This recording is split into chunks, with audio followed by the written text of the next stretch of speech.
اللي بغيت نقول للطلبه اليوم هو انه كي يعيشوا واحد المشكل. اشنو هذا المشكل؟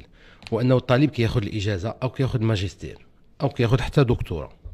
فدابا نتوما مثلا غنتوجه للطلبه ديال القانون، ملي كنقراو كنشوفوا النظام كيفاش تنقراو والبرامج باش تنقراو بالسداسي او الاسدس. يعني المفروض السداسي هي 6 شهور، يعني غنبداو الدراسه في شتنبر وغادي نحبسوها في يناير.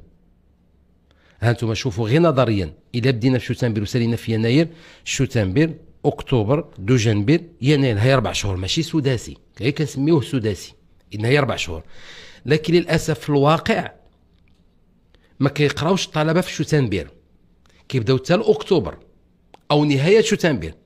اذا شنو بقى لنا غير اكتوبر، تعديت قبيله نوفمبر، اذا كيبقى لنا اكتوبر نوفمبر دجنبر. في بدايتنا كنوقفوا المحاضرات الدروس، اذا نقراو غير 3 شهور.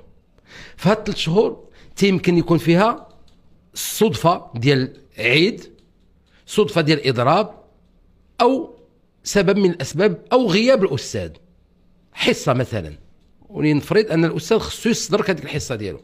اذا كتبقى لي 3 شهور ناقش شي حاجه. 3 شهور ناقش شي حاجه هي كاع شحال هي بين 10 الحصص و12 الحصه. كيف يعقل اننا في 12 حصه غادي نقرر للطلبه ماده سميتها التنظيم القضائي؟ كيفاش نقرر الماده ديال القانون الجنائي الخاص في 3 شهور 12 حصه، كل حصه فيها 2 ساعات؟ لا يمكن، مستحيل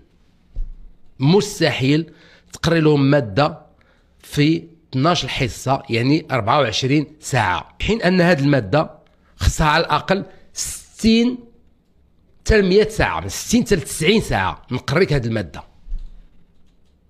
اذا قريت انت فيها 12 ساعه وكتوهم بانك قريت هذه الماده، ملي كتدخل دوز امتحان ديال القضاة، بغيتي تصبح قاضي، واش المباراة ديال القضاء غادي يرحموك؟ غيعطيوك موضوع ديال اللي قريتي في 12 الحصه في 12 ساعه في 24 ساعه؟